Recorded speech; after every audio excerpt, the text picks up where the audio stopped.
Adani group के कंपनियों के स्टॉक में तेज गिरावट। अमेरिका की शॉर्ट सेलिंग फर्म हिडनबर्ग की रिपोर्ट आने के बाद अभी भी जारी है। हिडनबर्ग ने 24 जनवरी को अडानी ग्रुप पर रिपोर्ट जारी की थी।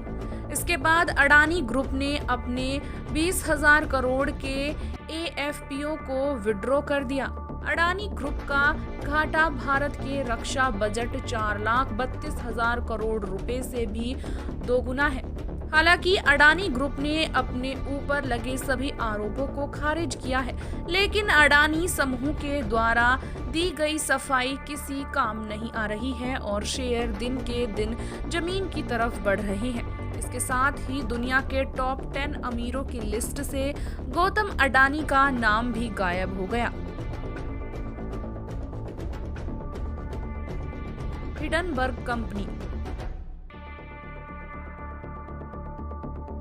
हिंडनबर्ग रिसर्च अमेरिकी वित्तीय शोध कंपनी है। रिसर्च फर्म का फोकस एक्टिविस्ट शॉर्ट सेलिंग पर है। Forensic financial research firm Hindenburg company का मुख्य काम शेयर मार्केट, इक्विटी, क्रेडिट और डेरिवेटिव्स पर रिसर्च करना है। इस रिसर्च के माध्यम से हिडनबर्ग कंपनी यह पता करती है कि शेयर बाजार में कहीं गलत तरह से पैसों की हेराफेरी हो रही है। हिडनबर्ग कंपनी के फाउंडर। हिडनबर्ग कंपनी के फाउंडर नाथन एंडरसन। उन्होंने हिंडनबर्ग कंपनी की स्थापना 2017 में की थी। इस कंपनी में सिर्फ 9 कर्मचारी काम करते हैं। कंपनी ने अब तक 20 कंपनियों के खिलाफ इस तरह की रिपोर्ट जारी की है और कई कंपनियां इसमें बर्बाद हुई हैं, जिससे उनके कंपनियों को भारी नुकसान उठाना पड़ा है। 2020 में हिडनबर्ग ने एक रिपोर्ट जारी की, जिसके बाद निकोला कंपनी के शेयर 80% तक टूट गए थे। आरडी लीगल, पर्शिंग गोल्ड समेत कई कंपनियों के हिडनबर्ग ने खुलासे किए हैं। हिडनबर्ग द्वारा अडानी कंपनी को लेकर किए गए दावे।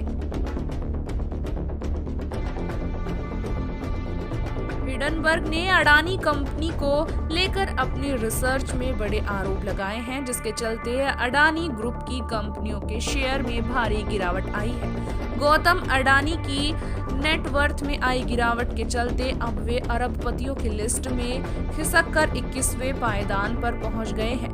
हिडनबर्ग ने अडानी ग्रुप पर पहला आरोप लगाया कि अडानी ग्रुप की कंपनियों के शेयर की कीमत उसी सेक्टर में बिजनेस करने वाली दूसरी कंपनियों की तुलना में 85% तक ज्यादा है। उसमें यह भी आरोप है कि शेयर मार्केट में हेराफेरी करके अपने शेयरों की कीमत बढ़वाई है।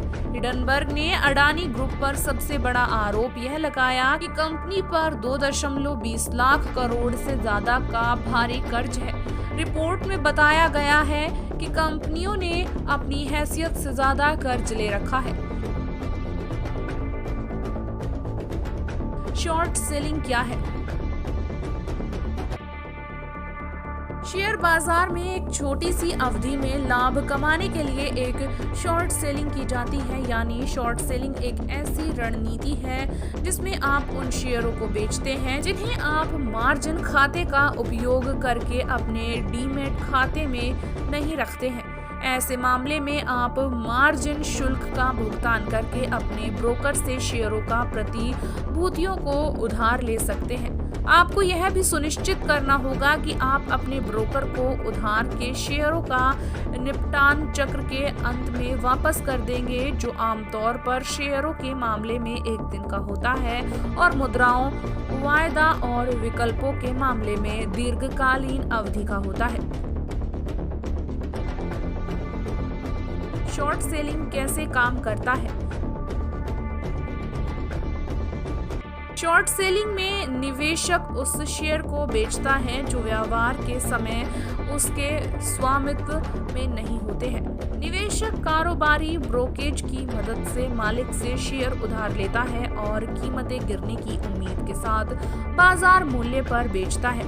जब कीमतों में गिरावट होती है, शॉर्ट विक्रेता शेयर बेचता है और लाभ बुक करता है। शॉर्ट सेलिंग में विक्रेता के पास वह शेयर नहीं है जो वह बेच रहा है, इन्हें दूसरे मालिक से उधार लिया जाता है।